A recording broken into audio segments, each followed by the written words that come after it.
When we think about a medieval knight on a battlefield, we often envision them with items that are so commonly associated with people of that class and rank for the time.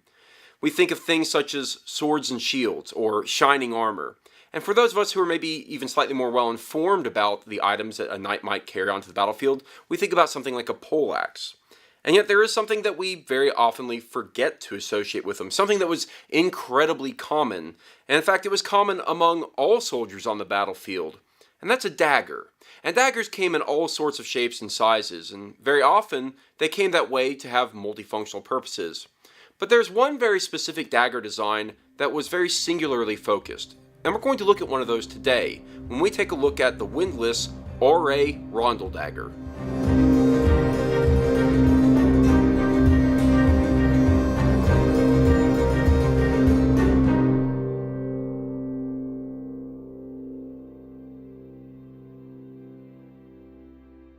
This elaborate Rondel dagger could have easily found its way onto the battlefield of Auray, France in 1364 during the Breton War of Succession. Though small in stature, this dagger has a thick, tri-sided blade for punching through almost anything. However, the main feature is the sheer beauty of this piece. The elaborate, deep filigree work on the pommel and guard are lavishly plated in 24-karat gold, while the wooden handle has been covered in black leather with a swirled gold chain. The matching wooden scabbard is leather covered and has matching ornate gold-plated fittings. I wanted to take a look at this dagger today because, well, I think it's something of a contradiction in terms. You see, rondel daggers are designed for a very specific intent, and it's such a focus on function that the form merely follows that concept. See, a rondel dagger is designed strictly for killing. There really is no other purpose for it. Its triangular cross-section on the blade, its very, very fine point, is all designed in such a way to just be able to pierce through pretty much anything, even sometimes including something as simple as chainmail. But this is something that is a little bit strange when you look at the Auray dagger that Windlass has created here, because they put a lot of design and decoration into it. It's not necessarily a bad thing, but then you begin to think, well, what's the purpose of all this decoration for something that is so strictly meant for just death and destruction? What I find very interesting about this is it means I actually have a lot more to say about this rondel dagger than I would almost any other. And I have a lot to say about rondel daggers. So I want to go through this in very much the kind of typical way that I would, speaking to both aesthetics and function. And to some extent, when I speak about function for this, I'm going to have to be a little bit more specific into where it might actually fail or benefit from things such as its rather short design. Let's speak first, though, about aesthetics. So the description that Windlass provides is actually quite accurate for the most part, although it's not entirely accurate. So I actually want to start down here, honestly the opposite end of where I normally do, and that is the handle, because it's super decorative. In their description, Windlass actually said that the handle is, the grip is leather, and then it's wrapped in this gold wire. That's incorrect. There is no leather here. That is, strictly speaking, just wood. My guess is whoever wrote copy on that description probably had some sort of prototype version they were writing off of. This is just wood. I did check it. I did make some scrapings on it. I had to check a few things with it. And it is just wood. I see no leather here. When it comes to the actual rondel pieces of the dagger, and that's these circular pieces that protect the hand both from slipping as well as being hit to some extent, they're perfectly fine. They say it's 24 karat gold. Okay, I don't have any way of actually checking that, so I'm going to assume that they're being accurate in that description. It is very beautiful looking, it's very pretty, and they've done a very good job making it, at least from afar, look very nice. When you get up close to it, you begin to see some of the failings. It is a really basic molding. It almost looks like a decorative doorknob has been repurposed, and I know that's actually not the case. You can see quite clearly that it's designed strictly for the purpose of this dagger, but I felt like, it doesn't doesn't look quite as good up close as it does from far away or in the pictures. One thing that I did have a big concern of that I'll speak to in terms of material for function, but it was certainly a bit of a concern in terms of aesthetics, was the material that's kind of this blackened bit, both behind the gold leafing as well as on the inside of it on either side. It looked like plastic. It looked a lot like plastic. It kind of sounded a bit like plastic. I had to actually, again, scrape a little bit of the material off to find out, yes, it is actually metal underneath there. I had a big concern that it was plastic, and I think maybe that was because this comes on the heels of me having some conversations about Windlass using improper materials to implement their weapons periodically. Otherwise, this thing looks perfectly fine. It's, again, very beautiful, certainly from far away, and the blade is actually really quite nice. In terms of Windlass implementation, they actually, in my opinion, went above and beyond. It's actually got a bit of a hollow grind in there, which is a lot nicer than what Windlass would normally do for something like a Rondel Dagger.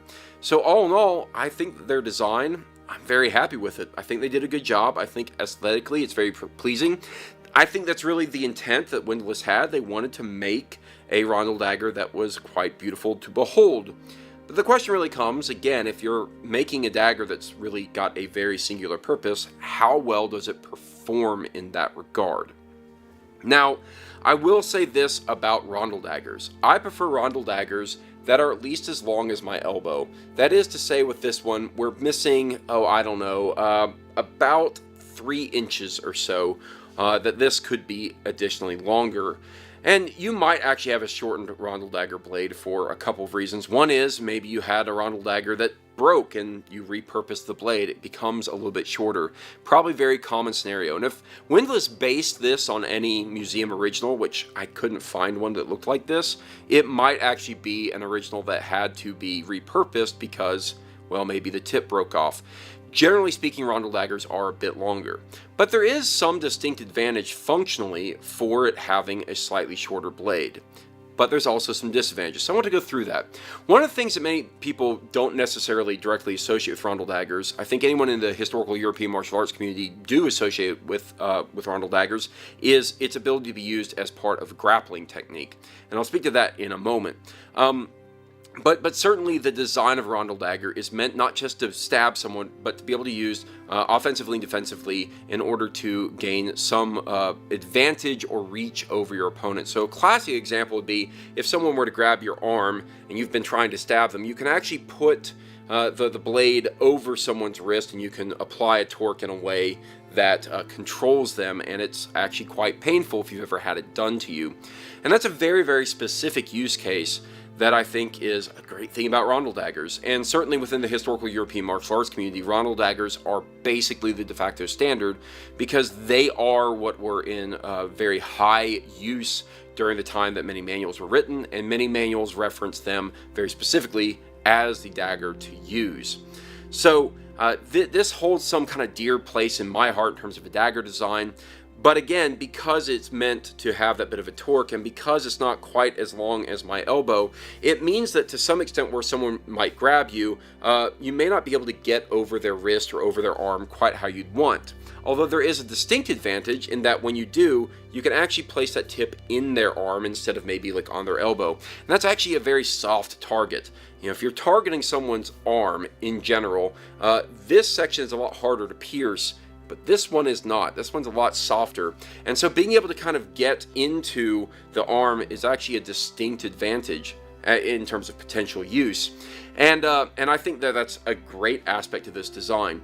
What this really means is that whether or not you're talking about a short Rondel Dagger or a long one, in general, the function can actually change barely or just slightly based on strictly the length. And in terms of pure functionality, hey, this dagger works great for this. I think it's actually extremely well implemented. In fact, it might be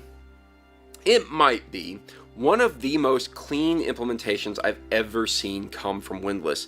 There are no real visible gaps on anything. You can see that it's all been put together very, very well. I'm not entirely sure how this is put together on this end, but my guess is they kind of got a fake peen here, so this has probably been screwed on to some extent probably glued, but you know what, that's really okay in a dagger. That really doesn't bother me all that much. And because of this, the general design and implementation of this thing, it holds together pretty well. Now I will have one little complaint. This gold wire here has come a little bit loose, and that's after just some very minor usage. It's got a little bit of looseness to it on a couple of the strands, and it's like 1 or 2 strands kind of in the center.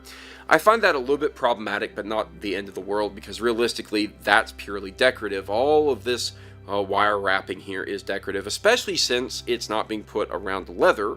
And because it's not being put around leather, it's not like it's holding or compressing that leather in. So it's purely decorative, and I think it works.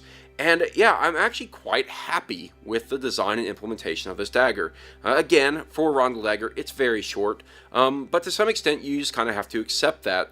And certainly I'll probably go and get more Rondel Daggers that vary in length. But I think that this works really well. And they're asking a fairly high price point for dagger, especially for Windlass, but I think you're actually getting some value out of that. Something that I wouldn't normally say for Windlass. And while I'm sure it's got some failings, Windlass products are not perfect and they are very much entry level. I think this is one of these cases where right out of the box, you're getting actually a really decent Rondel Dagger. It's been implemented with some very interesting materials, 24 karat gold. So you can be the knight that has a little bit of bling on their side. Of course, we all know, if there's one thing we know about knights, is that they really also like to stand out. And how else could you stand out than a really pretty dagger? I do find it, again, a little bit comical that it would be this type of dagger that you would really kind of make real flashy. And I would actually associate this not with, as they were talking about in the description, the battlefield in Auray, France, in terms of the Breton War for Succession, all that. I would associate this more with like some, nobility on the streets of Italy, and they're just wanting to, really show up people with their pretty weapons. Put this right beside, the really ornate whatever sword that they have on their side. End of the day, good dagger. I think it's beautiful. I think it's really well implemented. I think that all my concerns about what this dagger could be, or how it was implemented, or the materials used within, I've managed to check into and confirm that no, they've actually made this well. It goes together well. I don't think it would hold up as long as many other daggers maybe by some other companies, because again, Windlass has a bit of reputation for being very entry level and not always holding up as well. But I haven't been able to get this to do anything other than to be a little bit loose on the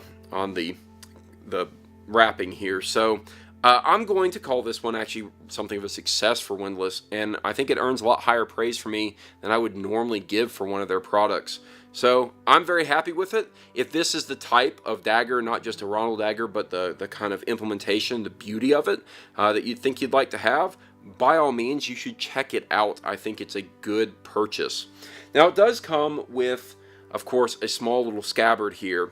And I will say there's some oddities with this scabbard. One is that depending on how you orient the blade on this, it either really sticks or not. That really means that the blade isn't necessarily symmetric. That's okay, not really a big concern. The idea of a triangular cross-section is not to be symmetric, it's to really allow for good rigidity and a kind of punching force to go down through this point to get through pretty much anything. But yeah, it's a Windlass scabbard. That means, it's a little bit cheap. The materials aren't all that great. It's not put together the best. It's really very loose, so it doesn't really hold all that well in any possible scenario. But that's okay. It's one of those things where I don't really know why they bother putting a lot of decorative elements when they can't actually just make the scabbard itself a little bit better. All that said, though, I do feel like this is a good package deal. So if you're looking for a good Rondel Dagger, you don't mind the fact that it's a bit of a contradiction in terms of being a really singularly focused weapon of death, and yet very decoratively put together, well, I think it would be a great thing to add to your collection. You should check it out. This is the Windlass Auray Dagger.